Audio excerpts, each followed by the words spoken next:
Video start करने से पहले आप सभी को एक जानकारी दे दे कि ये वेब नॉवल है, तो इसमें जब तक भाई बहन का खून का रिश्ता ना हो तब तक उनमें कुछ भी हो सकता है। तो ये ध्यान में रखे। अब कहानी पर आते हैं। एपिसोड 86। प्यारी, मैं वापस आ गया हूं। अभय सीईओ के ऑफिस में लौटा और मुस्कुराते हुए बोला, तो तुम्हें पता है कि वापस कैसे आना है? शालिनी के आकर्षक चेहरे पर नाखुशी दिखाई दी और उनके शरीर से गुस्सा झलक रहा था। अभी अभी इमारत के नीचे उन्होंने अपनी आंखों से रूपा सिन्हा को अपने पति को चूमते हुए देखा था। इससे वो बहुत नाराज हुई। अभय की पत्नी के रूप में शालिनी ने पहले कभी उसे चूमा भी नहीं था, लेकिन उस चालाक औरत ने उनके पति को चूम लिया। ये बिल्कुल माफी के लायक नहीं था। प्यारी, ये मेरा असली घर है। मैं जब भी तुम्हें देखता हूं हमेशा खुश होता हूं। अभय ने महिलाओं को मनाने की अपनी तरकीबें अपनाई और शालिनी को खुश करने के लिए पूरी कोशिश की, लेकिन शालिनी बहुत गुस्से में थी और उसकी कोशिशों का कोई फायदा नहीं हुआ। मैं तुमसे पूछती हूं, उस चालाक औरत ने अभी तुम्हें क्यों चुमा? प्यारी, ये मेरी गलती नहीं थी। उस मूर्ख औरत ने मुझे परेशान किया। उसने मेरी मासूमियत को बर्बाद कर दिया, लेकिन मेरे दिल में तुम हमेशा सबसे खूबसूरत हो। शालिनी से माफी पाने के लिए अभय ने रूपा सिन्हा को तुरंत दोषी ठहरा दिया। सच कहें तो जब रूपा सिन्हा ने अभय को चुमा तो उसे बहुत अच्छा लगा, लेकिन वो अपनी पत्नी के सामने ये स्वीकार नहीं कर सकता था।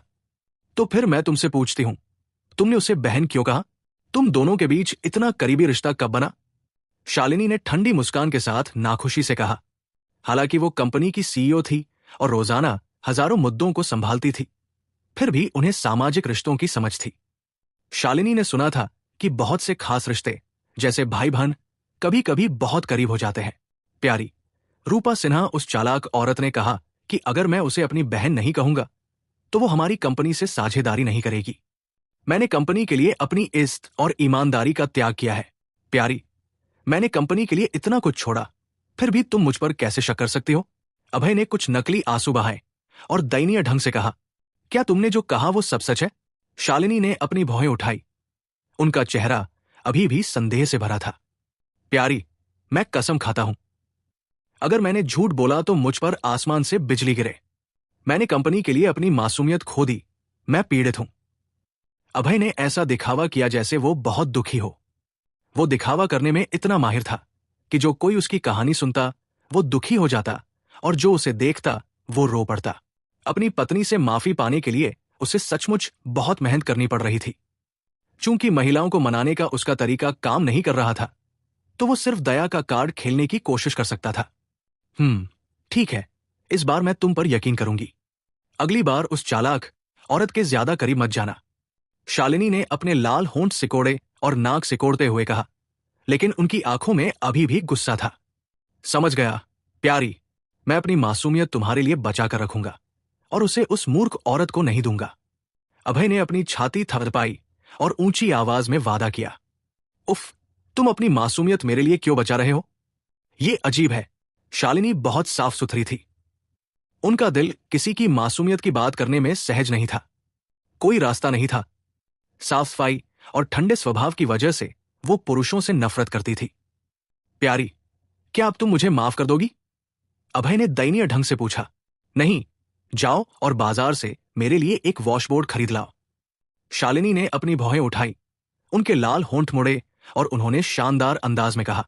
उन्होंने दूसरी महिलाओं से सुना था कि अगर पति कोई गलती करता है तो सबसे अच्छी सजा यह है कि उसे वॉशबोर्ड खरीदने को कहा जाए। अगर वो ऐसा एक बार करते हैं तो अगली बार वो वही गलती नहीं करेंगे।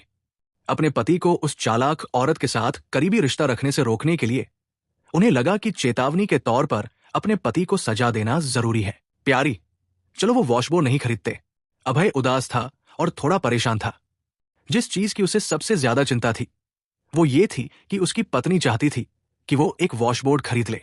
दुर्भाग्य से जब भी कोई पुरुष गलती करता है, महिलाएं हमेशा पुरुषों को सजा देने के लिए कुछ न कुछ सोचती हैं। मैं तुम्हें दोपहर को काम से छुट्टी दे दूंगी ताकि तुम एक अच्छा वॉशबोर्ड खरीद सको और रात को उसे घर ले आओ। शालिनी ने अभय की दया भरी हरकत पर कोई ध्यान नहीं दिया। उन्होंने जोर देकर कहा कि उसे वॉशबोर्ड खरीदना चाहिए। प्यारी, क्या हमें सचमुच इसे खरीदना होगा? हाँ, जब तक तुम वॉशबोर्ड खरीदोगे मैं तुम्हें माफ कर दूंगी। ठीक है प्यारी, मैं अभी जाकर इसे खरीदता हूं।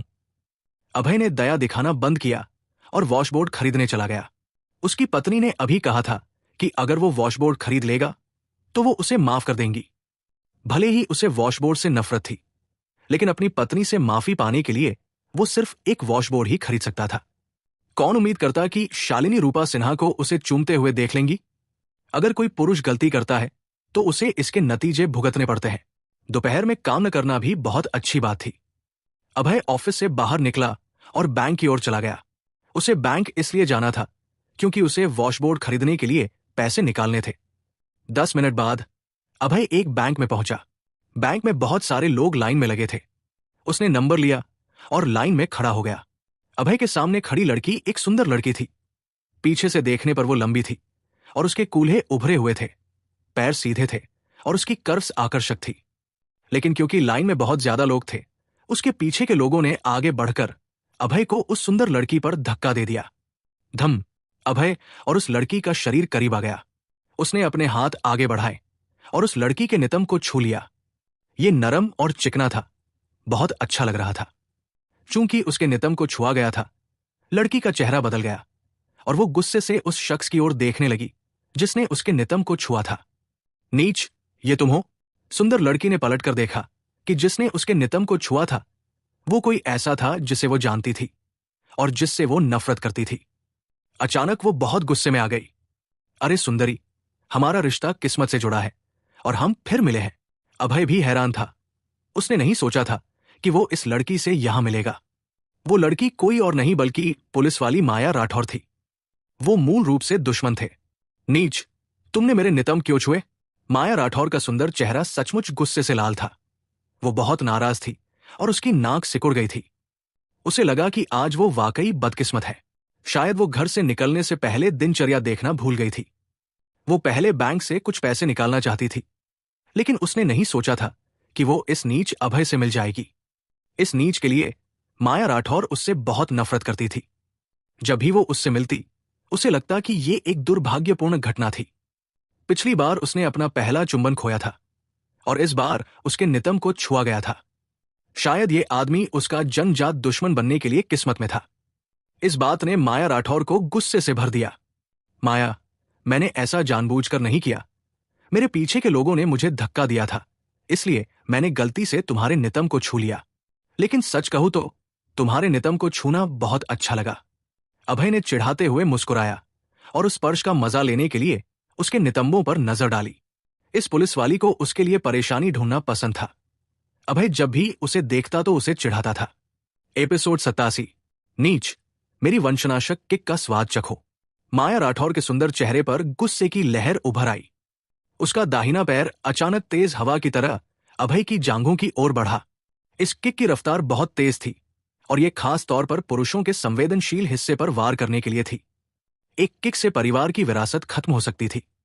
वंशनाशक किक पुलिस स्टेशन में मशहूर थी क्योंकि ये कई अपराधियों का सबसे बुरा सपना थी।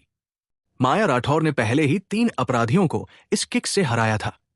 यही वजह थी कि वो अपनी सख्ती के लिए जानी जाती थी। माया, तुम बहुत सख्त हो।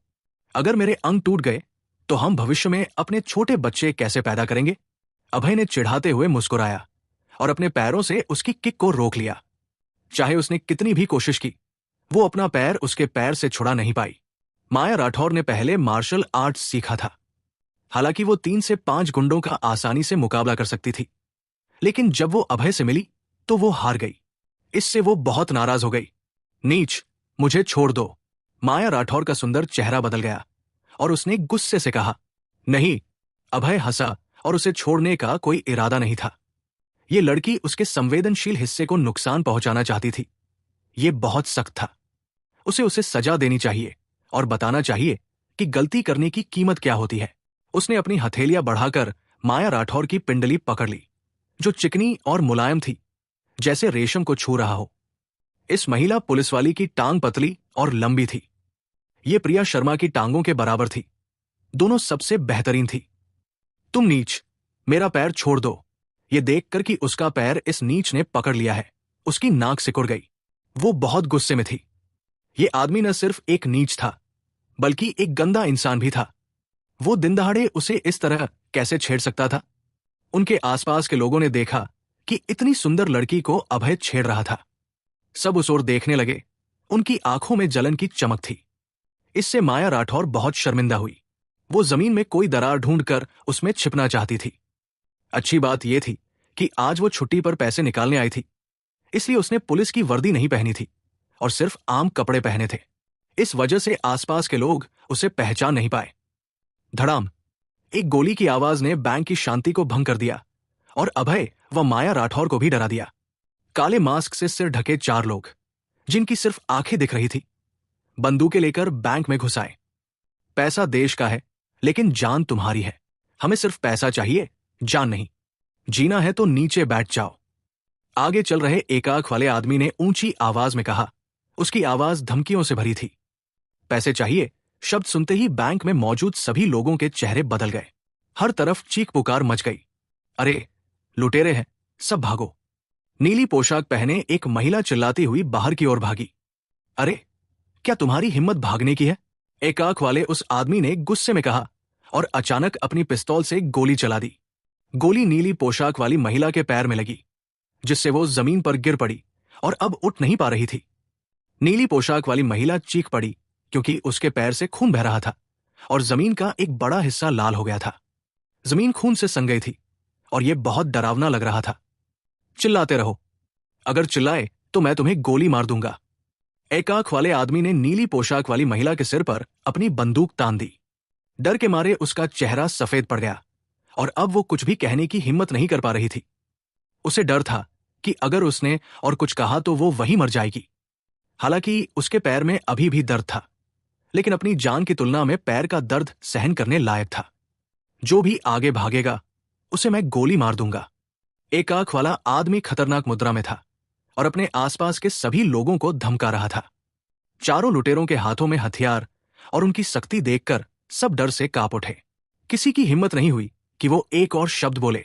सब नीचे बैठ गए और अपना सिर पकड़ लिया। पैसे निकालो। एक आंख वाले लड़के ने एक थैला निकाला और डेस्क पर ठंडे स्वर में कहा। बाकी 3 लुटेरे दरवाजे पर खड़े होकर हॉल में मौजूद सभी लोगों पर नजर रख रहे थे। चारों लोगों के हाथों में बंदूकें थी। हर कोई डर से कांप रहा था और समझ नहीं पा रहा था कि क्या करे। भाई, ये पैसे हैं। डेस्क पर बैठी अधेड़ उम्र की महिला ने कांपते हुए सारे पैसे निकाल दिए।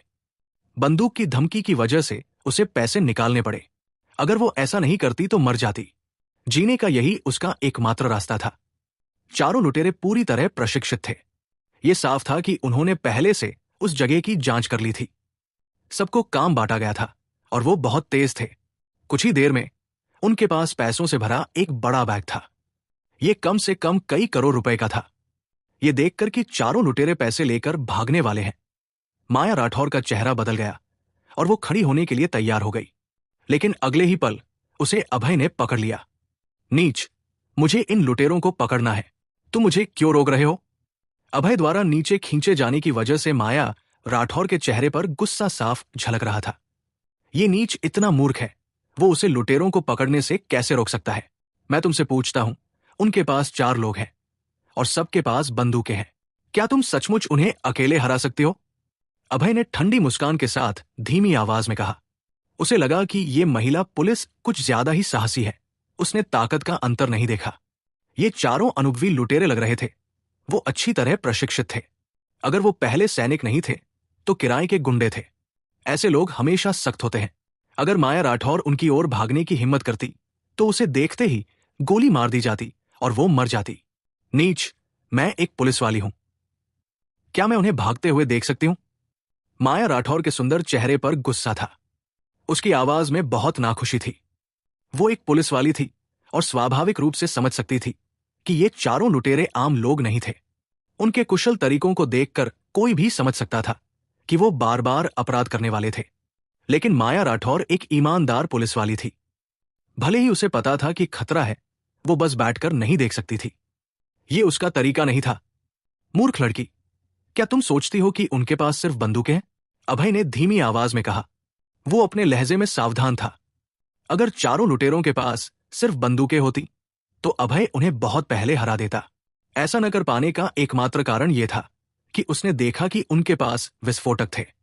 वो विस्फोटक थे। अगर एक भी शख्स इसे फोड़ देता तो बैंक में मौजूद सभी लोग खत्म हो जाते।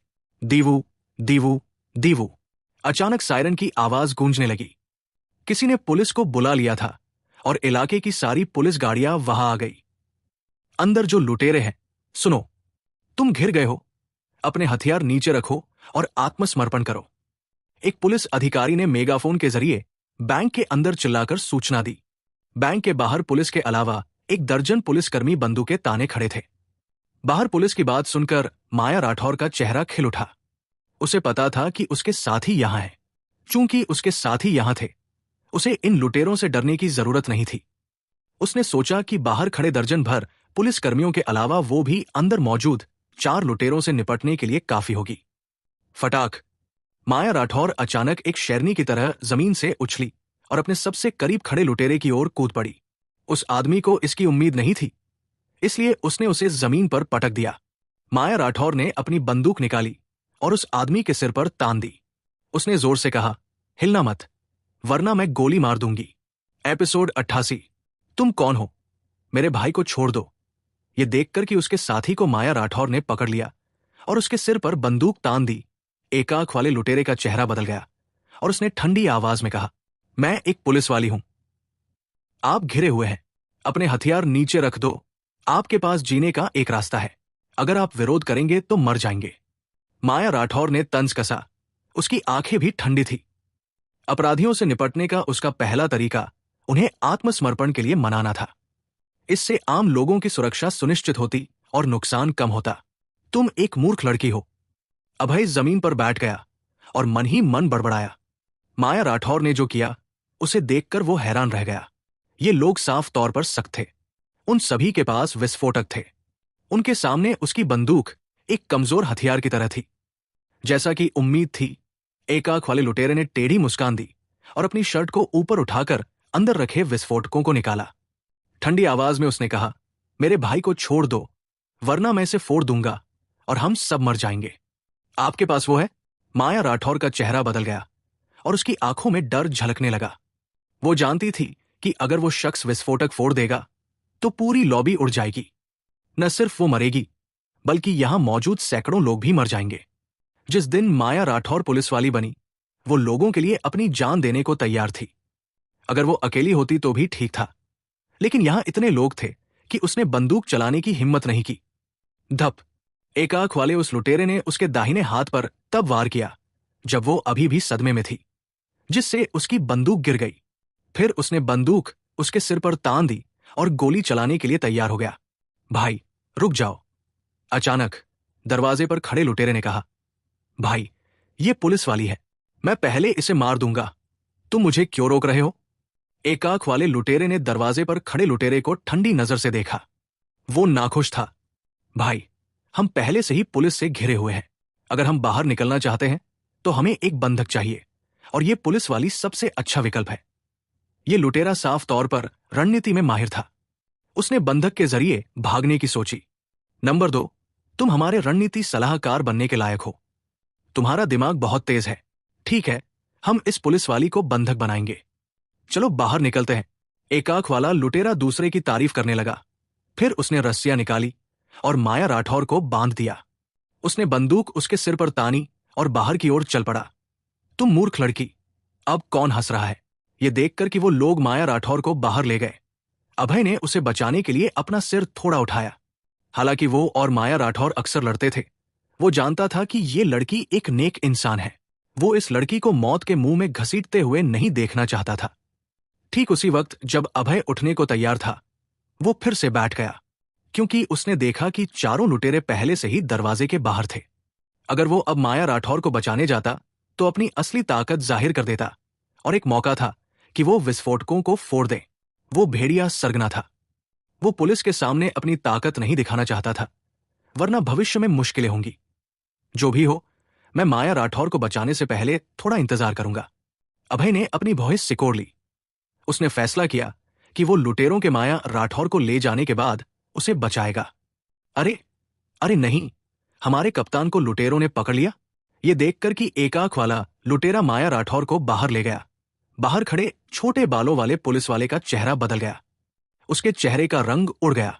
लुटेरों, सुनो, हमारे कप्तान को तुरंत छोड़ दो, वरना तुम सब निश्चित रूप से मर जाओगे। पुलिस ने मेगाफोन लिया और एक आंख वाले लुटेरे से ऊंची आवाज में कहा। उसकी आवाज बहुत तेज थी। आसपास के सभी लोगों ने उसे सुन लिया। ये मूर्ख है, अभय ने भौहें सिकोड़ते हुए मन ही मन कहा। इन लुटेरों को सिर्फ इतना पता था कि माया राठौर एक पुलिस वाली है, लेकिन उन्हें नहीं पता था कि वो कप्तान है। अब जब इन लोगों को पता चल गया कि वो कप्तान है, वो उसे कभी नहीं छोड़ेंगे। ये एक अहम बंधक थी जिसे वो कहीं और नहीं पा सकते थे। जब तक वो बेवकूफ नहीं थे, वो उसे जाने नहीं देंगे। हकीकत वही थी जैसा अभय ने सोचा था। पुलिस वाले की बात सुनकर चारों लुटेरे बहुत खुश हुए। बड़े भाई, हम जीत गए। ये कप्तान है, हम इसे बंधक बनाकर आसानी से निकल सकते हैं। दूसरे लुटेरे ने उत्साह से कहा। बिल्कुल, अब हम सुरक्षित हैं। बड़ा भाई भी उत्साहित था। उसने सोचा भी नहीं था कि उसके हाथ में इतना बड़ा शिकार है। माया राठौर ने बिना कुछ कहे उस पुलिस वाले को देखा। वो इतने गुस्से में थी कि वो उसे सबक सिखाना चाहती थी। वो इतना नाकाम था। बस कट, मेरी बात सुनो। अभी हमारे लिए एक गाड़ी तैयार करो, वरना मैं इसे मार दूंगा। एक आंख वाले लुटेरे ने माया राठौर के सिर पर बंदूक तान दी और धमकी दी। हमारे कप्तान को चोट मत पहुंचाओ, मैं अभी तुम्हारे लिए एक गाड़ी ढूंढता हूं। एक आंख वाले लुटेरे के चेहरे पर खतरनाक भाव देखकर पुलिस वाला हैरान रह गया। उसे पता था कि अगर उसने उनकी बात नहीं मानी तो कप्तान की जान जा सकती है। कुछ ही देर में एक वैन तैयार हो गई। चारों लुटेरों ने माया राठौर और पैसों से भरे बैग को वैन में डाल दिया और सबकी आंखों के सामने भाग गए। सभी यूनिट ध्यान दे, लुटेरे स्काई रिवर रोड पर एक सफेद वैन में है। सब लोग उन पर नजर रखें और उन्हें रोकें, लेकिन उन्हें चौंकाए नहीं। हमारा कप्तान उनके साथ है। छोटे कद के पुलिस वाले ने अपनी वॉकी टॉकी निकाली और हर यूनिट को सूचना दी। तुरंत ही ये संदेश पाने वाली हर यूनिट ने सफेद वैन का पीछा शुरू कर दिया। अभय चुपचाप बैंक से बाहर निकला और फिर एक मोटरसाइकिल पर सवार होकर वैन का पीछा करने लगा। वो थोड़ा देर से बाहर आया था, इसलिए उसे सिर्फ इतना पता था कि वैन स्काई रिवर रोड की ओर गई है, तो वो उसी ओर चल पड़ा।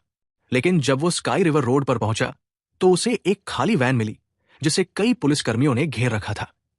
पूछताछ करने पर अभय को पता चला कि चारों लुटेरे बहुत सावधान थे और उनसे मिलने कोई आया था। अपनी यात्रा के बीच में वो किसी दूसरी गाड़ी में भाग गए और इस खाली वैन को पीछे छोड़ दिया। स्काई रिवर चौराहे पर 4 सड़कें थी, 4 अलग अलग दिशाओं में। कुछ शहर के केंद्र की ओर जाती थी, कुछ गांवों की ओर और एक शहर के बाहरी इलाके की ओर।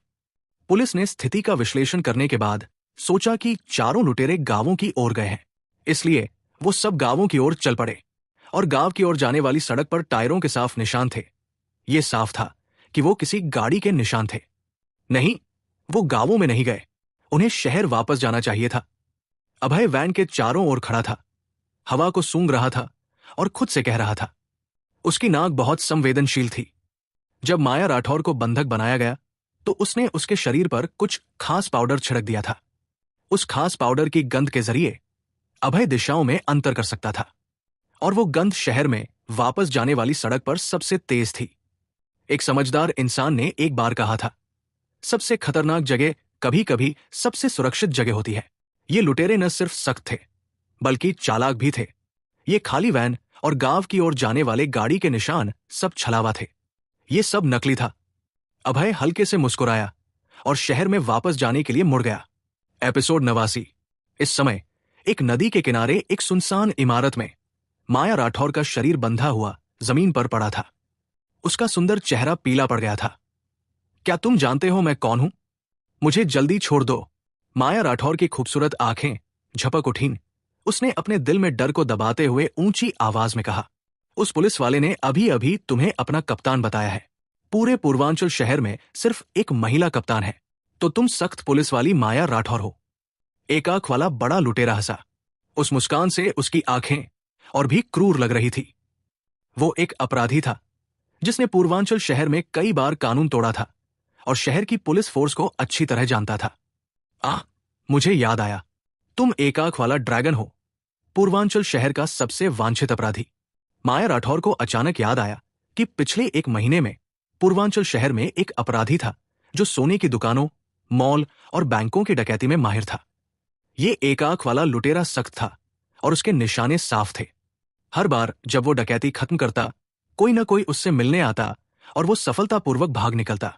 माया राठौर की नजर थोड़ी स्थिर हुई और उसने देखा कि एक अधेड़ उम्र का शख्स खाली कमरे में खड़ा था। ये वही शख्स होगा जो एक आंख वाले ड्रैगन और बाकियों से मिला था। विक्रम, क्या ये तुम हो? माया राठौर ने उस अधेड़ उम्र के शख्स को पहचान लिया, जिसके चेहरे पर निशान था। वो 0 डिग्री बार का मालिक विक्रम था। 0 डिग्री बार व्यवसाय के नाम पर गैरकानूनी गतिविधियों में लिप्त था। कुछ वक्त पहले माया राठौर ने बार की जांच की थी, लेकिन वहां लोगों ने उसे नशीला पदार्थ दे दिया था और वो अपनी इज्जत लगभग खो बैठी थी। अभय ने ही उसे बार में बचाया था। उसके बाद माया राठौर पुलिस को लेकर बार को बंद कराने गई थी, लेकिन मालिक विक्रम भाग निकला था। प्यारी कप्तान राठौर, मुझे उम्मीद नहीं थी कि इस बार मैं तुम्हें बांध पाऊंगा। विक्रम ने माया राठौर को नफरत भरी नजरों से देखा। उसका चेहरा गुस्से से भरा था। विक्रम इस पुलिस वाली से बहुत नाराज था। ऐसा इसलिए था क्योंकि वो पिछली बार इस पुलिस वाली को हराना चाहता था, लेकिन अभय ने उसे नीचे से लात मार दी थी। कमर के नीचे लात लगने से उसका गुस्सा बहुत बढ़ गया था। उसे बदला लेना था और इस पुलिस वाली पर अपना गुस्सा निकालना था। एक आंख वाले भाई, ये लड़की बहुत सुंदर है, इसे मारना कितना नुकसान होगा? हम इसके साथ मजे ले सकते हैं। चोट के निशान वाला विक्रम मुस्कुराते हुए एक आंख वाले लुटेरे से बोला। हाँ भाई, ये लड़की बहुत खूबसूरत है, हम इसके साथ मजा कर सकते हैं और तस्वीरें ले सकते हैं ताकि हम भविष्य में भी इसका आनंद ले सकें। 4 लुटेरों में से दूसरे ने शरारती मुस्कान दिखाते हुए कहा। वो वास्तव में चारों में सबसे चालाक था, जिसके पास माया राठौर को न सिर्फ छूने बल्कि उसकी तस्वीरें रखने की खतरनाक योजना थी। विक्रम, नंबर 2, तुम सही हो। इतनी सुंदर लड़की को मारना अफसोस की बात है। इसके साथ मजा लो और तस्वीरें लो। एक आंख वाला लुटेरा ठंडी मुस्कान के साथ बोला और शरारती ढंग से मुस्कुराया। ये बुरे लोग नियमों की परवाह नहीं करते थे और गलत काम करते थे। उन्हें इस तरह के काम में सबसे ज्यादा मजा आता था। एक आंख वाले लुटेरे की बातें सुनकर माया राठौर का चेहरा पीला पड़ गया। उसकी आंखों में डर की चमक दिखाई दी। उसे किसी भी चीज से डर नहीं था, सिवाय इन दरिंदों द्वारा एक एक करके उसकी इज्जत लूटने के डर के। ये नीच लोग उसकी तस्वीरें भी लेना चाहते थे। शायद उसे यकीन नहीं था कि वो मर भी जाएगी। माया राठौर की एक खास पहचान थी। वो आमतौर पर यह बात नहीं बताना चाहती थी, लेकिन खुद को बचाने और लुटेरों को डराने के लिए उसने सोचा कि उसे ये बात कह देनी चाहिए। सुनो, मेरे पिता पूर्वांचल शहर की आपराधिक पुलिस फोर्स के प्रमुख हैं। अगर तुमने मुझे छूने की हिम्मत की तो वो तुम्हें माफ नहीं करेंगे। एक आंख वाले लुटेरे की शरारती मुस्कान और बाकियों को देखकर माया राठौर ने आखिरकार अपनी पहचान बता दी और उन्हें डराने की कोशिश की। आखिरकार आपराधिक पुलिस का प्रमुख अपराधियों के लिए एक बड़ा डर था। क्या प्रमुख की बेटी? एक आंख वाले लुटेरे के चेहरे का भाव बदल गया और उसकी आंखों में भारीपन झलकने लगा। अगर उसके सामने खड़ी महिला कोई आम इंसान होती तो उसे मारने में कोई दिक्कत नहीं होती, लेकिन सामने वाली शख्स पुलिस निदेशक की बेटी थी। ये इतनी बड़ी पहचान थी। अगर वो इसे ठीक से नहीं संभालते तो इसके गंभीर नतीजे हो सकते थे। न सिर्फ एक आंख वाले लुटेरे को, बल्कि विक्रम और बाकी कुछ लोगों के चेहरों पर भी हैरानी थी। साफ था कि माया राठौर की पहचान ने उन्हें परेशान कर दिया था। भाई, अब क्या करें? क्या आपको लगता है कि निदेशक हमें माफ कर देंगे, भले ही हम इस लड़की को छोड़ दें? नंबर 2 का चेहरा काला पड़ गया और उसने एक आंख वाले लुटेरे से कहा, भाई, हमने बहुत सारे मामले किए हैं।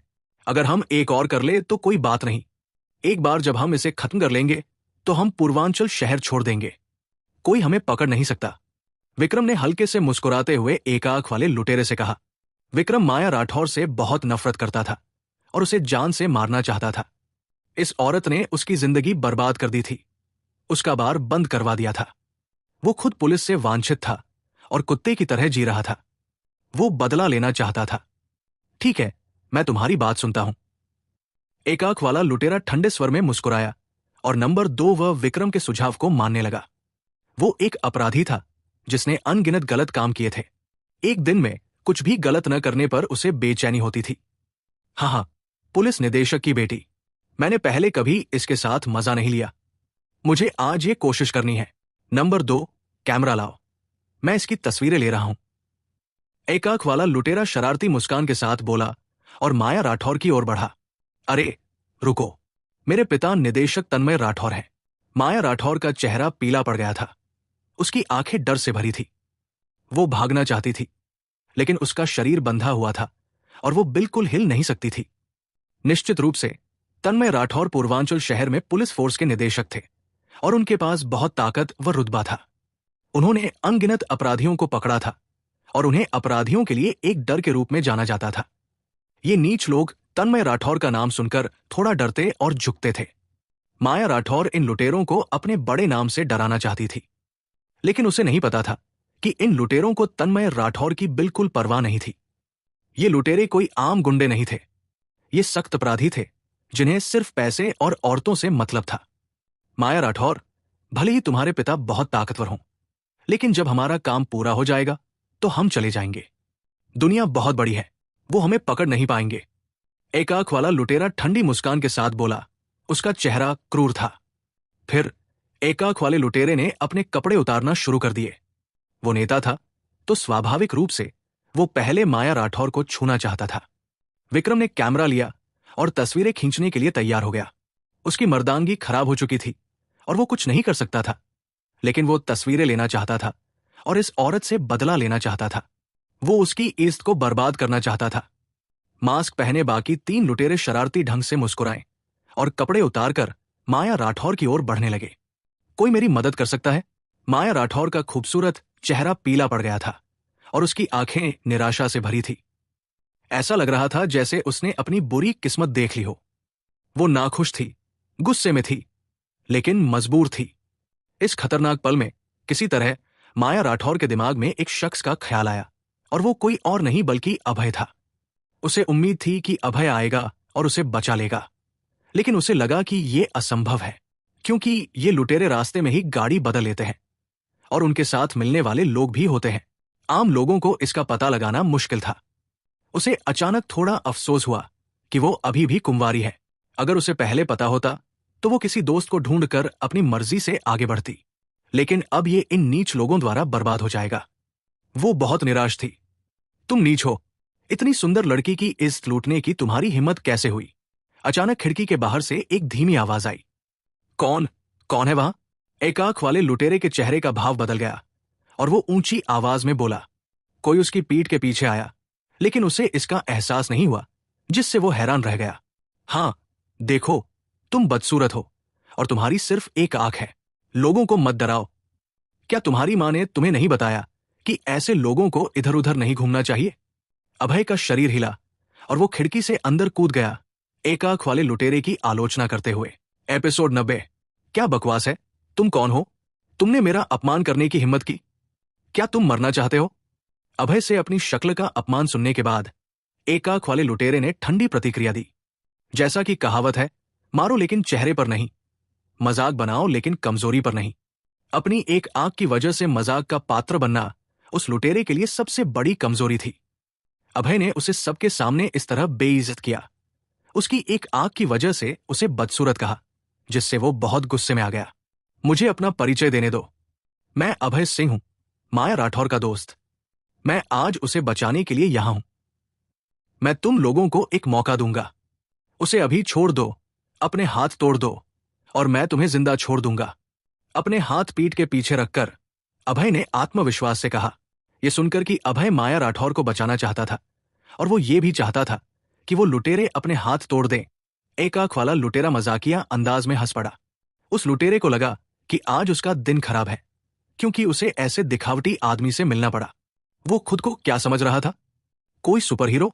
लड़के, मैं तुम्हें तुम्हारी दिखावटी हरकतों के लिए पूरे नंबर दूंगा, लेकिन हम यहां 5 लोग हैं और तुम अकेले हो।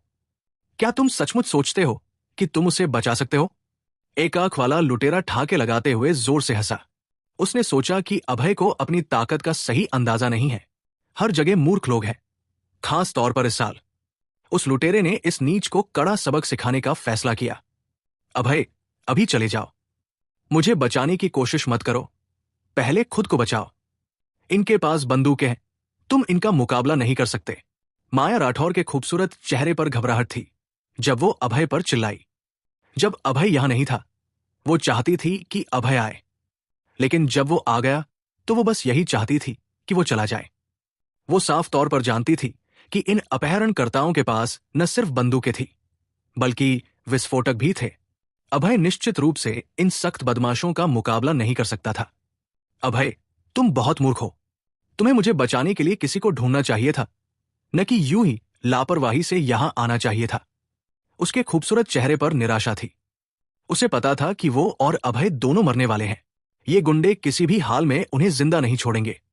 माया, चिंता मत करो। ये एक आंख वाला कचरा मेरे स्तर के आसपास भी नहीं है। अभय ने मुस्कुराते हुए माया राठौर को आंख मारी। वो पहले ही इनसे छुटकारा पाना चाहता था जब वो बैंक में थे, लेकिन उसने अपनी असली ताकत छिपाने का फैसला किया था। अब जब कोई बाहर का शख्स नहीं था, इन लोगों से छुटकारा पाने में उसके पास कोई और विचार नहीं था। भेड़िया सरगना के लिए 50 लोग भी उसका मुकाबला नहीं कर सकते थे।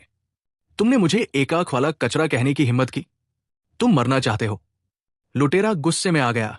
उसकी आंखों में हत्या की चाहत चमक उठी। अभय ने उसकी हद पार कर दी। उसकी एक आंख का मजाक उड़ाया। उसने मन में कसम खाई कि वो अभय के शरीर का हर हिस्सा तोड़ देगा और उसे अपनी हर बात का पछतावा करवाएगा। वो लुटेरा एक शेर की तरह आगे बढ़ा और तेज गति से अभय की ओर झपटा। उसने जोर से चिल्लाते हुए अपनी दाहिनी मुट्ठी उठाई और अभय पर निशाना साधा। इस हरकत के साथ एक तेज आवाज भी आई। मुक्का इतना ताकतवर था कि ऐसा लगा जैसे हवा में धमाका हुआ। उस लुटेरे के पास वाकई बहुत ताकत थी। आप सिर्फ एक मुक्के से ही बता सकते थे। अभय ने बिजली की गति से उस लुटेरे को लात मारी और सीधे उसके पेट पर मारा।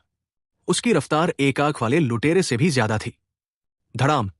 लुटेरे का शरीर पीछे की ओर उछला जैसे कोई गोली बैरल से निकली हो। वो दीवार से टकराया और नीचे गिर गया। सिर्फ एक लात से वो लुटेरा हार गया। कमरा शांत हो गया। सब लोग अविश्वास से अभय को देख रहे थे। कितनी ताकतवर किक! माया राठौर का चेहरा हैरानी से भर गया। अभय की ओर उसकी नजर में तारीफ की चमक थी। ये एक आंख वाला लुटेरा कोई आम गुंडा नहीं था। वो पूर्वांचल शहर का सबसे बड़ा वांछित अपराधी था, सबसे ताकतवर और सबसे खतरनाक। यहां तक कि पुलिस की सशस्त्र टुकड़ी भी उसका मुकाबला नहीं कर सकती थी। लेकिन अभी, जिसे 4-5 सशस्त्र पुलिसकर्मी भी नहीं हरा सके, वो अभय की एक लात से हार गया। खांसी, खांसी! वो लुटेरा खांसते खांसते खून से लथपथ हो गया और उठने की कोशिश करने लगा। उसका चेहरा डर से भरा था। वो जानता था कि उसने गलत शख्स से पंगा ले लिया। उसके सामने वाला लड़का बहुत ताकतवर था और उसका कोई मुकाबला नहीं था। लड़के, तुम ताकतवर हो तो क्या? बंदूक मेरे पास है। उसने अपनी बंदूक निकाली और अभय को मारने के इरादे से उस पर तान दी। क्या तुम सोचते हो कि तुम्हारे पास बंदूक है तो मैं डर जाऊंगा? अभय ने उस लुटेरे के हाथ में बंदूक देखकर मजाक उड़ाया और उसकी ओर चल पड़ा। मूर्ख! चूंकि तुम मरना चाहते हो तो मैं तुम्हारी इच्छा पूरी करूंगा। उसने ट्रिगर खींचा और उसमें से निकली गोली सीधे अभय की ओर चली। अभय, सावधान रहो! जब उसने देखा कि लुटेरे ने सचमुच ट्रिगर खींच लिया, माया राठौर चीख पड़ी। वो बुरी तरह डर गई। अभय उसे बचाने आया था। अगर उसे कुछ हो गया तो वो अपनी बाकी जिंदगी अपराध बोध में बिताएगी, भले ही वो बच जाए। अभय ने एक झटके में अपना शरीर बाई ओर झुकाया और तुरंत गोली से बच गया। क्या वो गोली से कैसे बच सकता है? वो लुटेरा सचमुच हैरान रह गया। क्या वो इंसान भी है, गोली से बचने में सक्षम? उस पल हर कोई हैरान था। अभय एक तेज हवा की तरह आगे बढ़ा और एक पल में एक आंख वाले लुटेरे के सामने पहुंच गया। उस लुटेरे ने फिर से अपनी बंदूक उठाई और गोली चलाना चाहा, लेकिन अभय ने तेजी से बंदूक पकड़ ली और एक झटके से उसे कुचलकर धातु का बेकार टुकड़ा बना दिया। अभय ने उस लुटेरे का गला पकड़ लिया और एक झटके में उसकी सख्ती को खत्म कर दिया। उसकी आंखों में अभी भी नफरत थी। वो इस तरह मरना नहीं चाहता था। उसने कभी नहीं सोचा था कि इतने लंबे समय तक पूर्वांचल शहर पर हुकूमत करने के बाद वो ऐसे नौजवान के हाथों मर जाएगा। बड़ा भाई मर गया, हमें उसका बदला लेना है। इस आदमी को मार डालो। बाकी 3 लुटेरों ने अपनी बंदूकें निकाली और अभय पर गोली चला दी। गोलियां भले ही तेज थी, लेकिन अभय की रफ्तार से कम थी। जैसे कोई जादू हो, अभय तीनों लुटेरों के सामने प्रकट हुआ, अपना चाकू निकाला और 3 बार वार किया। धड़ाम, धड़ाम, धड़ाम! तीनों लुटेरे जमीन पर गिरते ही अपनी गर्दन पकड़कर बैठ गए। उनकी गर्दन से खून बहकर जमीन पर गिर गया। शैतान! ये निश्चित रूप से एक शैतान था। तभी उस घायल लुटेरे को अचानक अभय की याद आई। वो वही था जिसने बार में उसके साथी को हराया था। वो शख्स जिसने उसके दर्जनों आदमियों को बर्बाद कर दिया था। रुरुको, अगर तुम और करीब आए तो मैं विस्फोटक फोड़ दूंगा और हम सब मर जाएंगे। घायल लुटेरे ने अपना लाइटर निकाला और अपनी शर्ट ऊपर उठाई। वो हकलाते हुए अभय को धमका रहा था। जब उसने उस लुटेरे के शरीर पर विस्फोटक देखा, माया राठौर के चेहरे का भाव बदल गया। जब वो लोग आए थे, सबने अपने हथियार उतार दिए थे, सिवाय इस लुटेरे के जो सबसे बड़ा खतरा बन गया था। लेकिन साफ था कि अभय उस लुटेरे की धमकी से डरा नहीं था और वो ठंडे भाव से मुस्कुरा रहा था। भेड़िया सरगना के सामने विस्फोटकों के साथ खेलना मरने की कोशिश करने जैसा था। फट! अभय का चाकू अचानक बाहर निकला और एक झटके में घायल लुटेरे के गले पर जा लगा। फुस! उसके गले से खून बहने लगा। वो जमीन पर गिर पड़ा। उसका चेहरा अभी भी डर से भरा था। मरने से ठीक पहले उसके मन में बस एक ही विचार था कि वो लड़का एक शैतान था। ये बहुत खतरनाक था। चाकू की रफ्तार गोली से भी तेज थी। ज्यादा वक्त नहीं बीता कि अभय ने सभी 5 लुटेरों को मार डाला। अभय ने अपना चाकू निकाला, उस पर लगा खून पोंछा और माया राठौर की रस्सियां काटने में मदद की। धन्यवाद, माया राठौर ने आभार से कहा। उसकी आंखें जटिल भावनाओं से भरी थी। वो एक बार अपने सामने खड़े इस आदमी से नफरत करती थी। उसे लगता था कि वो एक बुरा इंसान है, एक ऐसा गुंडा जिसे कोई शर्म नहीं है। अब उसे एहसास हुआ कि वो कितना असाधारण है। वो साफ तौर पर जानती थी कि अगर वो नहीं होता तो उसकी इज्जत लुटती और फिर उसे मार दिया जाता। इस आदमी ने न सिर्फ उसकी जान बचाई, बल्कि उसकी गरिमा की भी रक्षा की। यही वजह थी कि वो उसकी इतनी आभारी थी। एपिसोड 91। माया, ये पहली बार है जब तुमने मुझे थैंक्स कहा। कहीं ऐसा तो नहीं कि तुम अब मुझसे प्यार करने लगी हो? अभय सिंह ने मजाकिया लहजे में कहा। जब माया राठौर पहले उससे मिलती थी तो उसका मूड हमेशा खराब रहता था। वो उसे गुंडा या बदमाश कहकर बुलाती थी। आज उसने खुद से थैंक्स कहा। यह सचमुच पहली बार था। लगता है मेरे लुक्स ने माया के दिल में कुछ हलचल मचा दी। अभय ने मन ही मन तंज कसा।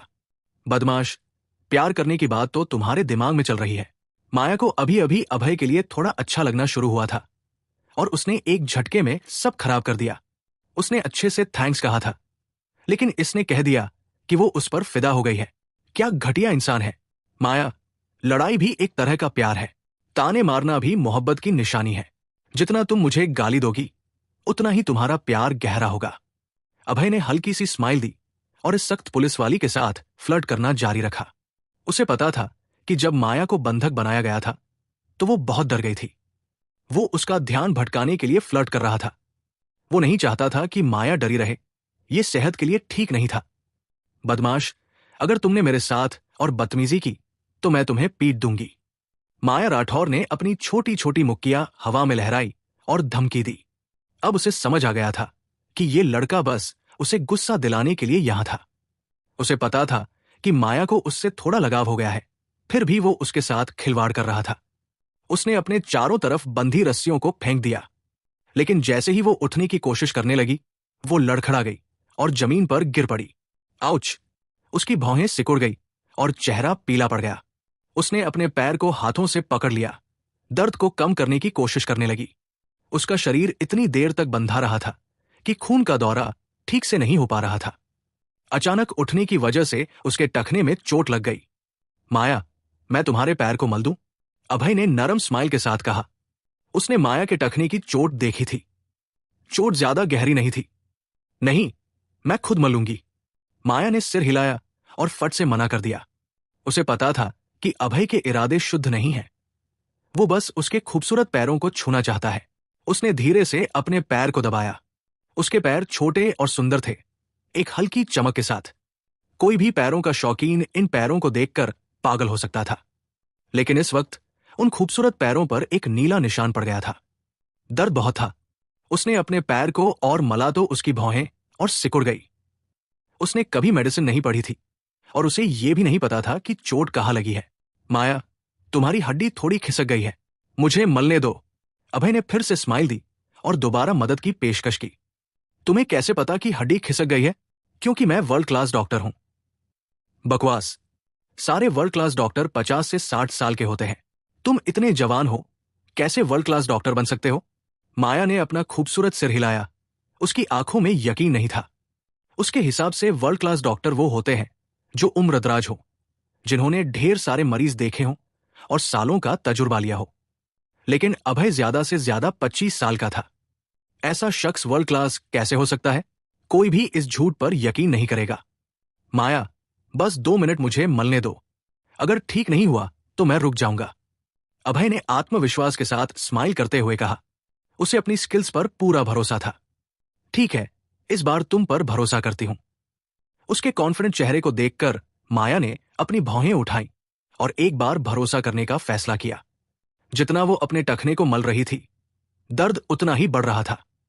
और चूंकि वहां सिर्फ वो 2 लोग थे, उसने अभय पर भरोसा कर लिया। टेंशन मत लो, बस 2 मिनट। अभय ने स्माइल दी और माया का पैर खींचकर अपनी जांघ पर रख लिया। उसकी हरकत से माया का चेहरा लाल हो गया और उसका दिल धड़कने लगा। ये लड़का सच में उसका फायदा उठाने की हिम्मत कर रहा है। माया ने दांत भींचते हुए सोचा, क्या खूबसूरत छोटा पैर है। अभय ने माया के नन्हे पैर को गौर से देखा। उसे बहुत मजा आ रहा था। उसके छोटे पैर, चिकने और चमकदार, वो इन्हें छोड़ना ही नहीं चाहता था। उसने सोचा कि माया न सिर्फ खूबसूरत है, बल्कि उसका फिगर भी कमाल का है। यहां तक कि उसके पैर भी बेस्ट है। उसकी कमजोरी बस उसका गुस्सैल स्वभाव और फ्लैट चेस्ट है। बदमाश, क्या देख रहे हो? जल्दी मलो, माया ने गुस्से से कहा, जब उसने देखा कि अभय उसके पैरों को पागलों की तरह घूर रहा है। उसका चेहरा थोड़ा लाल हो गया। ये लड़का, मैं तो पहले तुम्हारी शुक्रगुजार थी, लेकिन तुमने अच्छा बनने की बजाय मेरा फायदा उठाने का सोचा। अरे सॉरी, थोड़ा डिस्ट्रैक्ट हो गया, अभी मलता हूं। अभय ने उसका पैर पकड़ा और मलना शुरू किया। जिन जगहों को उसने मला, वो एक्यूपंक्चर पॉइंट्स थे, खून के दौर को ठीक करने में मददगार। और एक ट्विस्ट के साथ उसने हड्डी को सही जगह पर सेट कर दिया। अचानक माया के टखने को आराम मिला। खून का दौर शुरू हुआ और नीला निशान गायब हो गया। दर्द भी खत्म हो गया, लेकिन वो थोड़ी कंफ्यूज हो गई। टखना ठीक हो गया तो ये लड़का अभी भी क्यों मल रहा है? क्या बदमाश है, फिर से फायदा उठा रहा है। उसने गुस्से में सोचा। मेरा पैर ठीक हो गया है, अब छोड़ दो।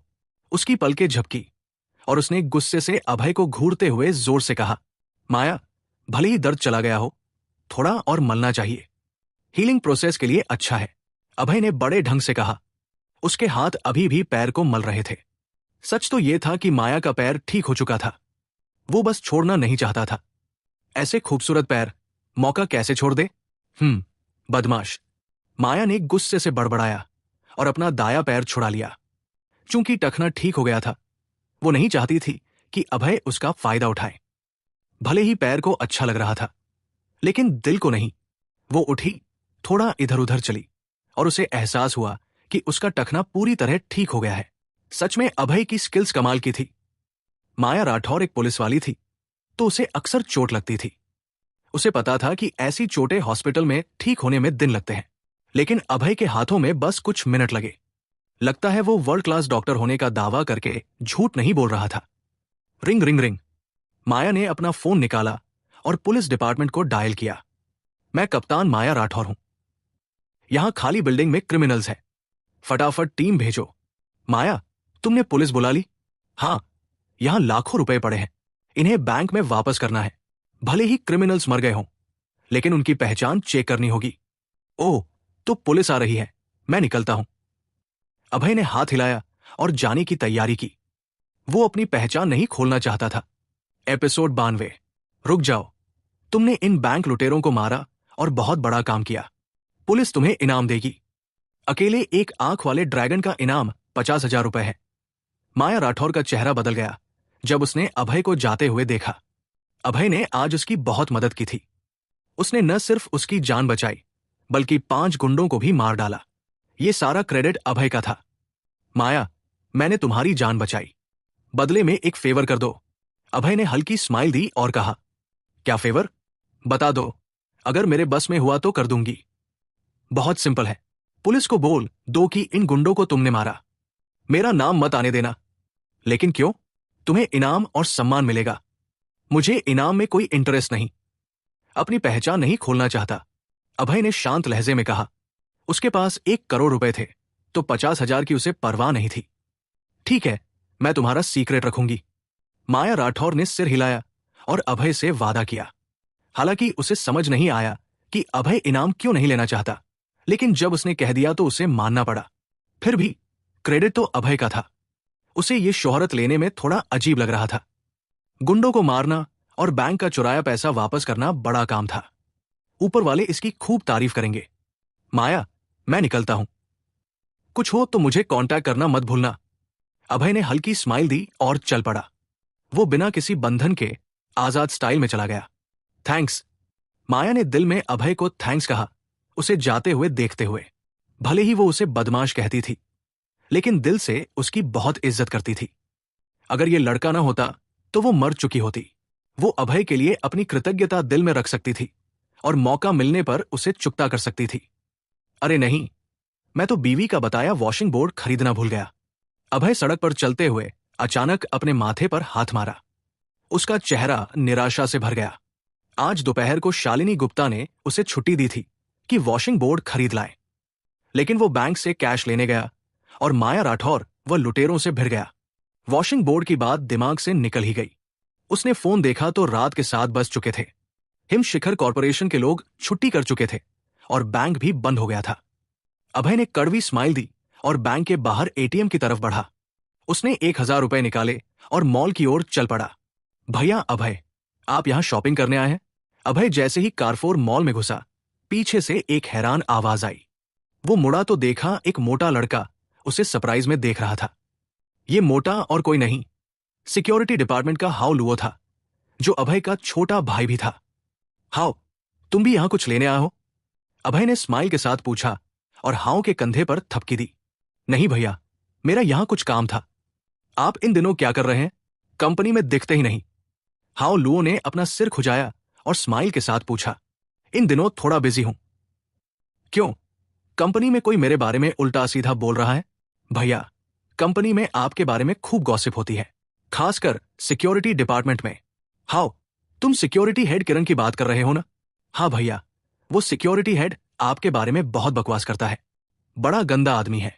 हाउ लुओ ने किरण के बारे में सोचते हुए दांत भींच लिए। भले ही सिक्योरिटी हेड उसका बॉस था, लेकिन उसने अभय की बेइज्जती की थी।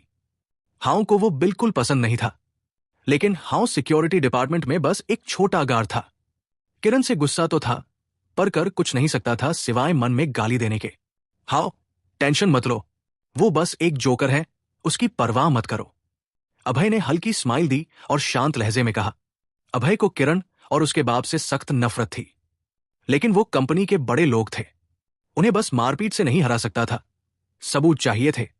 सबसे चालाक लोमड़ी भी अपनी पूंछ दिखा देती है। जब ऐसा होगा, वही उनकी मौत का वक्त होगा। भैया, आप मॉल से क्या लेने आए हैं? मेरी एक सेल्स गर्ल दोस्त है, वो आपके लिए सामान ले आएगी। हाउ लुओ ने लाल चेहरे के साथ मदद की पेशकश की।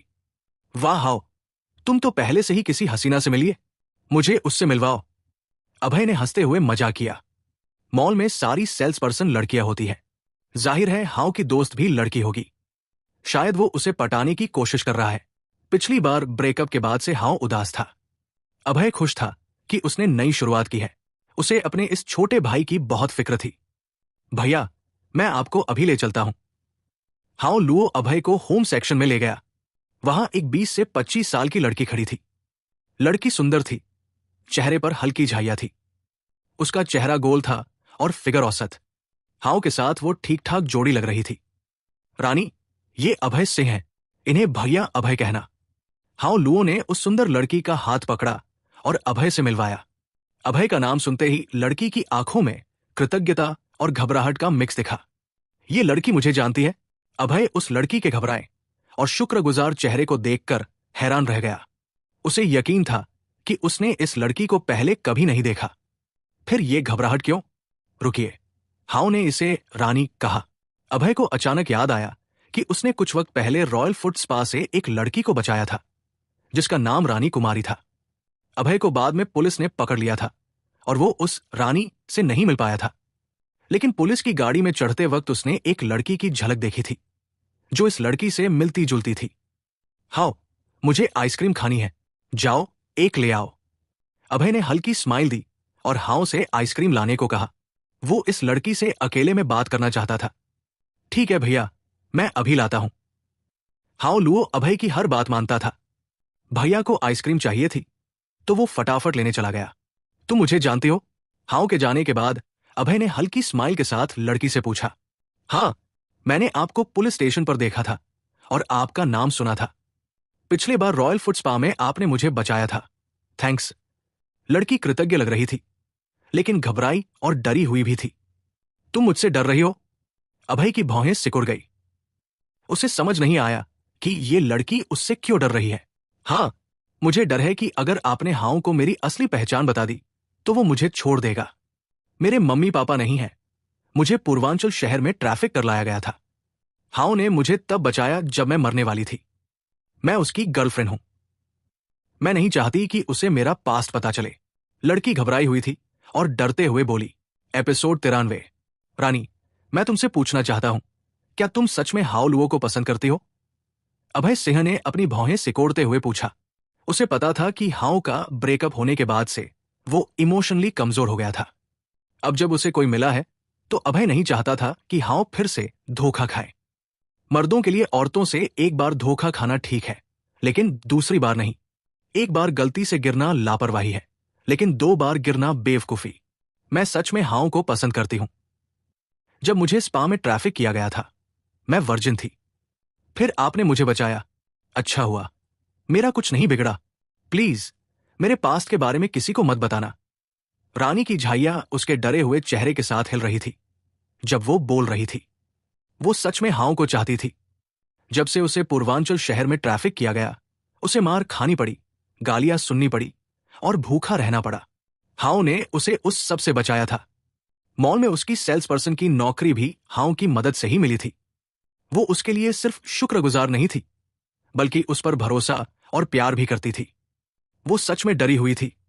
उसे डर था कि अगर हाउ को उसका पास्ट पता चल गया तो वो उसे नफरत करेगा और छोड़ देगा। स्पा में ट्रैफिक होना कोई शान की बात तो थी नहीं। टेंशन मत लो, मैं किसी को नहीं बताऊंगा। अभय ने सिर हिलाया और वादा किया। अभय बहुत समझदार था। उसे आसानी से पता चल गया कि रानी सच बोल रही है। वो एक बेचारी लड़की थी। चूंकि वो हाउ को सच में पसंद करती थी और अभी भी वर्जिन थी, तो अभय उनकी जोड़ी को सपोर्ट करता था। थैंक्स भैया, रानी ने उत्साह से कहा। उसकी आंखें कृतज्ञता से भरी थी। भैया अभय, मैं आइसक्रीम ले आया। बातचीत खत्म होते ही हाउ लुओ हाथ में आइसक्रीम लिए दौड़ता हुआ आया। Thanks how. अभय ने आइसक्रीम लेते हुए थैंक्स कहा। भैया, अभय की सर्विस करना तो बनता है। हाउ ने अपना सिर खुजाया और हंसते हुए कहा। अपने भैया अभय के लिए उसके मन में बहुत सम्मान था। जो शख्स फ्लाइंग कार पार्टी को सरेंडर करवा दे, वो सुपर हीरो से कम नहीं। भले ही वो थोड़ा स्लो था, लेकिन बेवकूफ नहीं।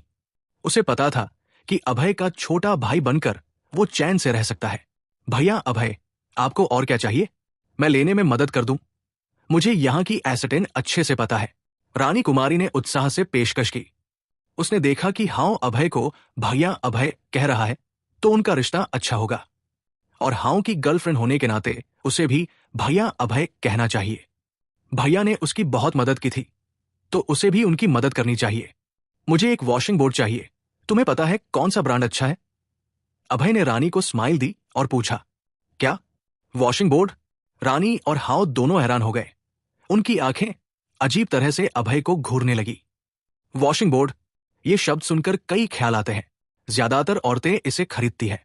औरतें कपड़े धोने के लिए वॉशिंग बोर्ड लेती हैं। मर्द तभी लेते हैं जब उन्होंने कुछ गलत किया हो। उनकी बीवी उन्हें सजा के तौर पर वॉशिंग बोर्ड पर घुटने टिकवाती है। शायद भैया अभय शादीशुदा है, लेकिन ऐसा लगता नहीं था। नहीं, हाउ को इसकी कोई खबर थी। वो बहुत कंफ्यूज और उत्सुक था। अरे, ये क्या घूर रहे हो? मैंने कहा वॉशिंग बोर्ड लेना है। तुम लोग इतने शॉक्ड क्यों हो? तो पता है कौन सा ब्रांड अच्छा है? उनके अजीब नजरों से वो नाराज हो गया। उसे पता था कि वो सोच रहे होंगे कि वो अपनी बीवी से डरता है, इससे उसे चिढ़ हो रही थी। भैया अभय, सबसे अच्छा ब्रांड है बीवी की सुनो। रानी ने हंसी रोकते हुए कहा। उसे इलाका अच्छे से पता था और वो सबसे मशहूर ब्रांड जानती थी। क्या? बीवी की सुनो वॉशिंग बोर्ड? ऐसा नाम भी है? मैंने कभी सुना क्यों नहीं? अभय बहुत हैरान था और रानी की बात पर थोड़ा शक भी हुआ। अभय के चेहरे पर अविश्वास देखकर रानी समझ गई कि वो क्या सोच रहा है। उसने समझाना शुरू किया। भैया अभय, बीवी की सुनो वॉशिंग बोर्ड मार्केट का सबसे अच्छा नाम है। इसे एक सुंदर लड़की ने बनाया था और ये हाल ही में आया है। वाह, तो सच में ऐसा ब्रांड है और अभी अभी आया है। तभी मुझे पता नहीं था। रुकिए, रानी ने कहा कि इसे एक लड़की ने बनाया। अब समझ आया, उसका पति जरूर उसकी बात नहीं मानता होगा और हमेशा उससे लड़ता होगा, इसलिए उसने ऐसा नाम रखा। मानना पड़ेगा, औरतों की कल्पना और क्रिएटिविटी कमाल की होती है। ठीक है रानी, मेरे लिए एक बीवी की सुनो ले आओ, अभय ने चिढ़ते हुए कहा। वो खुश नहीं था। क्या करे, उससे गलती हो गई थी। बीवी को खुश करने के लिए वॉशिंग बोर्ड तो लेना ही पड़ेगा। ठीक है भैया अभय, मैं अभी लाती हूं। रानी ने फिर से हंसी रोकते हुए रैक से सबसे अच्छा वॉशिंग बोर्ड निकाला। गहरा लाल वॉशिंग बोर्ड आधा मीटर लंबा था। उस पर साफ सुथरे पैटर्न थे। ये देखने में अच्छा था और क्वालिटी भी बढ़िया थी, लेकिन इसका नाम सुनने में बहुत अजीब था। आसपास के लोग जो उसे वॉशिंग बोर्ड खरीदते देख रहे थे, उसे अजीब नजरों से देख रहे थे, जिससे अभय बहुत उदास हो गया। उसे पता था कि उन लोगों की नजर में वो एक ऐसा पति है जो अपनी बीवी से बहुत डरता है। हाओ रानी, मैं पहले निकलता हूं, फिर मिलते हैं। अभय उन नजरों को बर्दाश्त नहीं कर पाया। वो बहुत तीखी थी। उसने बीवी की सुनोगा लिया, पैसे दिए और मॉल से तेजी से बाहर निकल गया। अब वॉशिंग बोर्ड ले लिया, बीवी को रिपोर्ट कर सकता हूं। अभय बड़बड़ाते हुए वॉशिंग बोर्ड लेकर शाही महल की ओर चला, अपनी बीवी को देने के लिए तैयार। उसी वक्त हिम शिखर कॉरपोरेशन के सिक्योरिटी डिपार्टमेंट में एक साजिश चल रही थी। डिपार्टमेंट में 3 लोग थे, सिक्योरिटी चीफ किरण, ट्रेजरी चीफ देकवान और सेल्स का कर्मचारी पिंग वशिष्ठ। भाई किरण, हमारा टारगेट अभय सिन्हा को निकालना है। तुम्हें क्या लगता है कैसे करें? पिंग वशिष्ठ ने अपनी भौहें उठाते हुए कहा। उसे अभय से नफरत थी। उनका रिश्ता बहुत खराब था। तो जब किरण ने उसे अभय को फंसाने के लिए बुलाया, वो तुरंत मान गया। बहुत आसान है, मैं देकवान से ट्रेजरी की सारी फाइलें लाऊंगा। तुम सेल्समैन हो और अभय से वाकिफ भी। तुम कंपनी की फाइलें उसके ड्रॉर में रख दो। फिर कल जब ट्रेजरी डिपार्टमेंट रिपोर्ट करेगा कि फाइलें गायब हैं, तुम कह देना कि अभय ने चुराई। वो पक्का निकाला जाएगा। किरण के चेहरे पर अंधेरा था। उसने ठंडे लहजे में अपनी प्लान बताई। भाई किरण, कुल कितनी कंपनी फाइलें हैं? देकवान, कंपनी का डिपॉजिट पिंग को दे दो। किरण ने हल्की स्माइल दी और अपने पास बैठे चश्मे वाले अधेड़ से कहा। वो चश्मे वाला अधेड़ ट्रेजरी हेड था और किरण का चाचा भी, जो उसके बाप के नीचे काम करने वाला काबिल आदमी था। यह प्लान अभय को फंसाने के लिए पक्का था। ठीक है, उस अधेड़ ने कंपनी का डिपॉजिट पिंग को दे दिया। वाह, ये तो 1 करोड़ है। क्या ये ज्यादा नहीं हो गया? पिंग के हाथ कांप गए जब उसने डिपॉजिट देखा। इतना कि वो उसे गिरा ही देता। ज्यादा नहीं। हमें बस ये फ्रेम करना है कि अभय ने ये 1 करोड़ चुराया। न सिर्फ वो निकाला जाएगा, बल्कि जेल भी जाएगा। मैं उसे पूरी तरह बर्बाद करना चाहता हूं, किरण ने जहरीले अंदाज में कहा। उसका चेहरा उदास था और आवाज नफरत से भरी थी। एपिसोड 94। रात के 9 बज चुके थे और अंधेरा छा गया था। अभय सिंह वॉशिंग बोर्ड लेकर शाही महल वापस आया। जब वो मोहल्ले के गेट से गुजरा तो सिक्योरिटी गार्ड्स की तिरछी नजरों का सामना फिर से करना पड़ा। इन गार्ड्स के लिए वॉशिंग बोर्ड वही मर्द खरीदते हैं जो अपनी बीवी से डरते हैं। कसम से दोबारा कभी वॉशिंग बोर्ड नहीं खरीदूंगा। अभय ने गार्ड्स की अजीब नजरें देखकर मन में जोर से सोचा। हनी, मैं आ गया। अभय ने दरवाजा खोला और ड्राइंग रूम में बैठी शालिनी गुप्ता से कहा। शालिनी एक सफेद जालीदार नाइटवेयर ड्रेस पहने थी। उसकी रेशमी गोरी त्वचा और चमकती आंखें सितारों की तरह थी। वो सच में बहुत खूबसूरत लग रही थी। नाइटवेयर ने उसके सेक्सी शरीर को ढक रखा था। उसकी भरी छाती के नीचे पतली कमर और उभरे हुए कूल्हे थे। उसकी लंबी सुंदर टांगें दूध की तरह सफेद थी और नजरें खींच रही थी। रुकिए, मैंने क्या देखा? नाइटवेयर? अभय हैरान रह गया। यह पहली बार था जब उसकी हनी ने घर पर नाइटवेयर पहना था। उसने अपनी आंखें मली। यकीन नहीं हो रहा था, लेकिन सामने सब कुछ सच लग रहा था। यह सपना नहीं था। शालिनी सच में नाइटवेयर पहने थी। शालिनी के चेहरे पर घबराहट की एक झलक दिखी जब उसने अभय को देखा। उसने फटाफट अपनी किताब सोफे के नीचे छिपा दी। वो नहीं चाहती थी कि अभय वो किताब देखे। हाय राम, वो देखते देखते रह गया। शालिनी ने अपनी छोटी हथेली से सीने को थपथपाया। उसका चेहरा घबराहट से भरा था। वो एक किताब पढ़ रही थी जिसका नाम था चालाक औरत को कैसे हराए। ये किताब उन तरीकों के बारे में थी जो घर तोड़ने वाली औरतों को हराने में मदद करती थी। किताब की लेखिका एक ऐसी पत्नी थी जिसका पति एक चालाक औरत के चक्कर में पड़ गया था। अपने पति को वापस पाने के लिए उसने कई तरकीबें आजमाई और आखिरकार उस औरत को हरा दिया। किताब में चालाक औरत को हराने के सारे तरीके लिखे थे। शालिनी खास तौर पर बुक स्टोर गई थी ये किताब खरीदने। वो सीखना चाहती थी कि रूपा सिन्हा को कैसे हराया जाए। उसे उम्मीद नहीं थी कि अभय तब आएगा जब वो किताब में डूबी हुई थी। इससे वो बहुत डर गई। जरा सोचिए, वो नाइटवेयर में थी। शालिनी ने नाइटवेयर इसलिए पहना था क्योंकि किताब में लिखा था कि चालाक औरत को हराने के लिए पहले अपने पति को आकर्षित करना पड़ता है और उसे अपनी तरफ करना पड़ता है। यह पहली बार था जब शालिनी ने अपने पति के सामने नाइटवेयर पहना था। उसके दिल में बहुत शर्मिंदगी और घबराहट थी। अगर किसी को पता चल जाए कि आइस क्वीन अभी शर्मा सकती है तो उनकी आंखें फटी रह जाएंगी। लेकिन सच कहें तो शालिनी शर्माते हुए भी बहुत खूबसूरत लग रही थी। तुम वॉशिंग बोर्ड ले आए? अपने दिल की शर्मिंदगी छिपाने के लिए शालिनी ने फटाफट बात बदल दी और वॉशिंग बोर्ड के बारे में पूछा। किताब में लिखा था कि अगर मर्द से गलती हो जाए तो उसे वॉशिंग बोर्ड पर घुटने टिकवाने चाहिए। उसने अपने पति को सजा देने का फैसला किया था। लेकिन अभय की नजर देखकर शालिनी और शर्मा गई। अभय की नजर गर्म थी, उसकी आंखों में आग थी और वो उसे जैसे अभी लपक लेना चाहता था। शालिनी को पता था कि जालीदार नाइटवेयर पहनने से वो अभय को आकर्षित करेगी, लेकिन उसे इतना बड़ा असर होने की उम्मीद नहीं थी। उसे लगा कि अभय एक भूखा भेड़िया है जो किसी भी पल उस पर झपट सकता है। डियर, मुझे तुम्हारा वॉशिंग बोर्ड देखने दो। शालिनी ने अपने दिल की शर्मिंदगी दबाई और पूछा। हनी, देखो, ये है बीवी की सुनो वॉशिंग बोर्ड। देखो कितना अच्छा है, अभय ने गर्म नजरों से कहा। उसने वॉशिंग बोर्ड लिया और तेजी से शालिनी के सामने आ गया। वॉशिंग बोर्ड कितना भी अच्छा हो, उसकी हनी जितना खूबसूरत नहीं था। उस पल उसे लगा कि शालिनी बहुत गजब की लग रही है।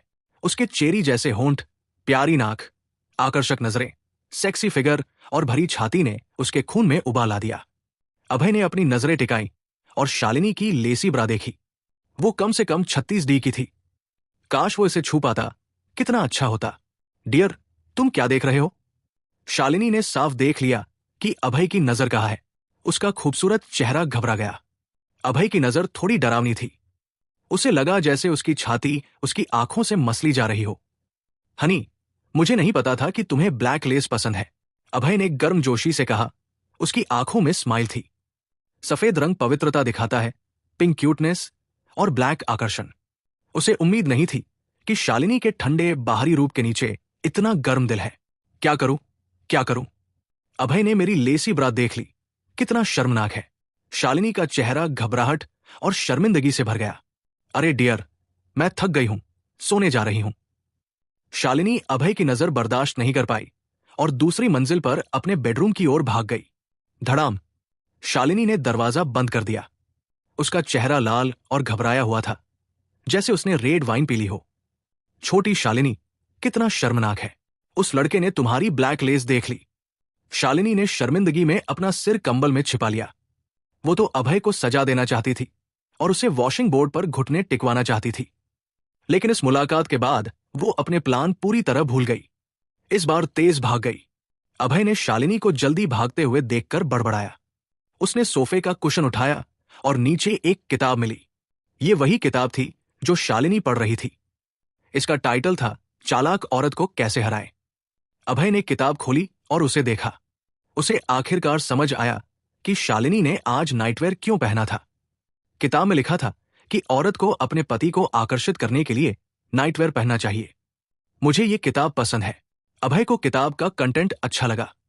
उसे पता था कि ये किताब औरतों को अपने पति को लुभाने का तरीका सिखाती है।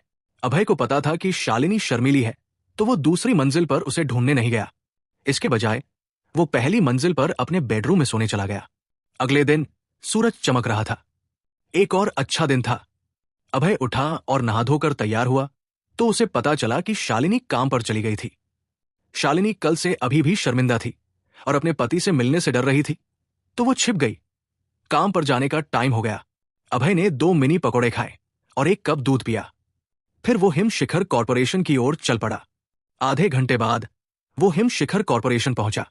पहली मंजिल पर कदम रखते ही उसे चर्चाओं की आवाजें सुनाई दी। सुना क्या? कल रात फाइनेंस डिपार्टमेंट से चोरी हो गई। सच में? पता चला कि किसने पैसे चुराए? अभी नहीं, लेकिन वो पैसा हमारी इस महीने की सैलरी का था। अगर चोरी हो गया तो इस महीने पेमेंट नहीं मिलेगी। कमाल है, जिसने भी कंपनी का पैसा चुराया वो मुझे मिल जाए तो छोड़ूंगा नहीं। अलग अलग डिपार्टमेंट के सैकड़ों कर्मचारी इकट्ठा थे और बात कर रहे थे। उनकी आवाजें गुस्से से भरी थी। एपिसोड 95। श्यामली बहन, क्या हुआ? अभय सिन्हा पहली मंजिल के हॉल में आया और सामने खड़ी सुंदर लड़की के कंधे पर थपकी देकर पूछा। श्यामली वर्मा ने आज हरी ड्रेस पहनी थी। वो अपनी बड़ी आंखों और बर्फ जैसी गोरी त्वचा के साथ बहुत प्यारी लग रही थी। वो जवान और एनर्जेटिक दिख रही थी। भैया अभय, सुना है कि फाइनेंस डिपार्टमेंट का पैसा चोरी हो गया। वो पैसा कर्मचारियों की सैलरी के लिए था। अभी इन्वेस्टिगेशन चल रही है। श्यामली ने अपनी प्यारी नाक सिकोड़ते हुए उदास लहजे में कहा। वो इस महीने की सैलरी का इंतजार कर रही थी ताकि अपनी बीमार मां का हॉस्पिटल में इलाज करवा सके। अब पैसा चोरी हो गया था तो वो जाहिर तौर पर परेशान थी। श्यामली, क्या पता चला कि चोर कौन था? अभय ने भौहें सिकोड़ते हुए पूछा। उसे लग रहा था कि इस घटना में कुछ गड़बड़ है। फाइनेंस डिपार्टमेंट कंपनी का सबसे सिक्योर हिस्सा था। पैसा सेफ में रखा जाता था जहां सिक्योरिटी कैमरे लगे थे। फिर चोरी कैसे हो सकती थी? भैया अभय, सारे कर्मचारी पहली मंजिल के हॉल में इकट्ठा है। सिक्योरिटी डायरेक्टर हर डिपार्टमेंट की तलाशी ले रहा है। श्यामली ने भौहें सिकोड़ते हुए कहा। अभय के दिल में एक अजीब सी आशंका उठी जब उसने सुना कि सिक्योरिटी हेड तलाशी ले रहा है। उसका इंस्टिंक्ट हमेशा सही होता था। उसे लग रहा था कि फाइनेंस डिपार्टमेंट की चोरी कोई साजिश है। 30 मिनट बाद किरण उत्साह से सिक्योरिटी गार्ड्स के साथ पहली मंजिल पर आया। हॉल में सैकड़ों आंखें किरण को घूर रही थी। डायरेक्टर किरण, क्या चोरी हुआ पैसा मिल गया? सेल्स डिपार्टमेंट के पिंग वशिष्ठ ने जोर से पूछा। वो सबसे पहले बोला। साथियों, मुझे फाइनेंस डिपार्टमेंट का गायब डिपॉजिट मिल गया है। किरण ने अभय की तरफ अंधेरे से देखा और सैकड़ों लोगों से कहा। डायरेक्टर किरण, कहां मिला? क्या किसी ने चुराया था? पिंग वशिष्ठ ने भौं उठाकर पूछा। वो फिर से सबसे पहले बोला। उसने किरण के साथ ये सब पहले से प्लान किया था। वो अभय को फंसाने की साजिश रच रहे थे। उनके 2 मकसद थे। पहला, अभय को फंसाकर निकालना। दूसरा, उसे जेल भेजना। मुझे फाइनेंस डिपार्टमेंट का गायब डिपॉजिट सेल्स डिपार्टमेंट के अभय सिंह के ड्रॉर में मिला। इसने कंपनी का पैसा चुराया। किरण ने अभय की तरफ इशारा किया और जोर से कहा। उसकी आवाज तेज थी क्योंकि वो चाहता था कि कंपनी का हर शख्स उसकी बात सुने। चोरी हुआ पैसा सभी कर्मचारियों की सैलरी था। अगर कर्मचारी गुस्सा हो गए तो वो सीईओ से अभय को निकालने की मांग करेंगे। शालिनी गुप्ता चाहे कितनी भी सख्त और प्रोटेक्टिव क्यों न हो, उसे सैकड़ों कर्मचारियों की भावनाओं का ध्यान रखना पड़ेगा। किरण का प्लान क्रूर था। वो अभय को बर्बाद करना चाहता था। क्या? मुझे पता था कि कुछ अच्छा नहीं होने वाला। तुम्हारी हिम्मत कैसे हुई कि मैंने कंपनी का पैसा चुराया? अभय को बहुत गुस्सा आया। उसे पहले से पता था कि किरण नीच इंसान है और बदला लेगा, लेकिन उसे उम्मीद नहीं थी कि वो इतना गिरेगा और सैकड़ों कर्मचारियों के सामने उसे फंसाएगा। डायरेक्टर किरण, इल्जाम लगाने के लिए सबूत चाहिए। मैंने कंपनी का पैसा नहीं चुराया। तुम बिना सबूत मुझे बदनाम नहीं कर सकते। अभय ने भौहें सिकोड़ते हुए ठंडे लहजे में कहा। अगर बाहर होता तो अभय एक किक से किरण को उड़ा देता, लेकिन अभी सैकड़ों लोग उनके चारों तरफ थे। वो सिर्फ हिंसा पर भरोसा नहीं कर सकता था। अगर उसने किरण को पीटा तो लोग कहेंगे कि उसने गिल्ट की वजह से ऐसा किया। फिर अपनी बेगुनाही साबित करना नामुमकिन हो जाता। इसलिए वो अपनी अक्ल से काम लेगा, मुक्कों से नहीं। अभय सिंह, क्या तुम सबके साथ सेल्स डिपार्टमेंट चलने की हिम्मत रखते हो? किरण ने ठंडी स्माइल के साथ जोर से पूछा। क्यों नहीं? अभय ने सिर हिलाया और शांत लहजे में कहा। कहते हैं ना, बेगुनाह को डर नहीं लगता। उसने पैसा नहीं चुराया था तो उसे किसी जांच से डर नहीं था। थोड़ी देर बाद अभय और बाकी लोग सेल्स डिपार्टमेंट पहुंच गए। अभय सिंह, बता, तुम्हारी डेस्क कौन सी है? किरण ने अंधेरे से स्माइल करते हुए जोर से पूछा। नंबर 19 मेरी डेस्क है। अभय ने डेस्क नंबर 19 की तरफ इशारा करते हुए कहा। पिंग वशिष्ठ, जाओ और डेस्क नंबर 19 का ड्रॉर खोलो, सबको दिखाओ। किरण ने पिंग की तरफ इशारा किया और उसे अभय की डेस्क खोलने को कहा। हां, डायरेक्टर किरण। पिंग ने हल्की स्माइल दी और तेजी से डेस्क नंबर 19 की तरफ बढ़ा। पिंग ने अपने बाएं हाथ से अभय का ड्रॉर खींचा। फाइनेंस डिपार्टमेंट का 1 करोड़ का डिपॉजिट उसके ड्रॉर में पड़ा था। पैसा सबकी आंखों के सामने चमक रहा था। सोचा भी नहीं था कि अभय सिंह ने सच में कंपनी से 1 करोड़ चुराया। इतना हैंडसम दिखता है, नहीं पता था कि चोर है। ये 1 करोड़ हमारी सैलरी का पैसा है। अभय ने इसे चुराने की हिम्मत की। इसे निकालना चाहिए। हाँ, अभय सिन्हा को निकालो। आसपास के लोग जोर जोर से बात करने लगे। सब चाहते थे कि अभय को निकाला जाए और उसे गालियां देने लगे। इस पल अभय सबका दुश्मन बन गया था, जिससे हर कोई नफरत कर रहा था। सीईओ आ गई। अचानक किसी ने चिल्लाया और सब चुप हो गए। सबकी नजरें शालिनी गुप्ता पर टिक गई। शालिनी का चेहरा ठंडा और खूबसूरत था। उसकी त्वचा बर्फ जैसी गोरी थी। उसके चेहरे पर एक भी दाग नहीं था। वो भगवान की बनाई मूर्ति जैसी लग रही थी। उसने नीला सूट पहना था जो उसके सुंदर शरीर को ढक रहा था। उसकी भरी छाती और लंबी टांगे उसे सफेद परी की तरह बना रही थी, जो सबकी नजरें खींच रही थी। उसे फाइनेंस डिपार्टमेंट की चोरी के बारे में पहले से पता चल गया था। वो यहां नतीजे देखने आई थी। डायरेक्टर किरण, आप सिक्योरिटी हेड हैं और कंपनी की सुरक्षा के जिम्मेदार हैं। क्या पता चला कि कंपनी का पैसा किसने चुराया? शालिनी ने हल्के से पूछा। सीईओ, हाँ, मुझे पता चल गया है। अभय सिंह ने कंपनी का पैसा चुराया। किरण ने अभय को ठंडी नजर से देखा और जोर से कहा। वो हर बार तेज आवाज में बोलता था ताकि सब उसे सुन सकें। क्या अभय ने कंपनी का पैसा चुराया? शालिनी कंफ्यूज और हैरान रह गई। उसे लगा कि किरण पागल हो गया है। उसका पति कंपनी से पैसा कैसे चुरा सकता है? यह पूरा बकवास था। आपके पास क्या सबूत है? शालिनी का चेहरा ठंडा हो गया। वो किरण के इल्जामों से नाराज थी। बेचारा किरण सोच रहा था कि शालिनी अभय की वजह से नाराज है और मन ही मन खुश हो रहा था। सीईओ, हमें फाइनेंस डिपार्टमेंट का 1 करोड़ का डिपॉजिट अभय सिंह के ड्रॉर में मिला। सबने इसे देखा। अगर आपको यकीन न हो तो इनसे पूछ लीजिए। किरण ने हल्की स्माइल दी और आसपास के लोगों की तरफ इशारा करते हुए कहा। उसे पता था कि अकेले वो अभय को नहीं निकाल सकता, लेकिन अगर कंपनी के सैकड़े कर्मचारी अभय को निकालने की मांग करेंगे तो शालिनी चाहे जितना भी अभय को बचाए, वो सैकड़ों लोगों की मांग के आगे नहीं टिक पाएगी।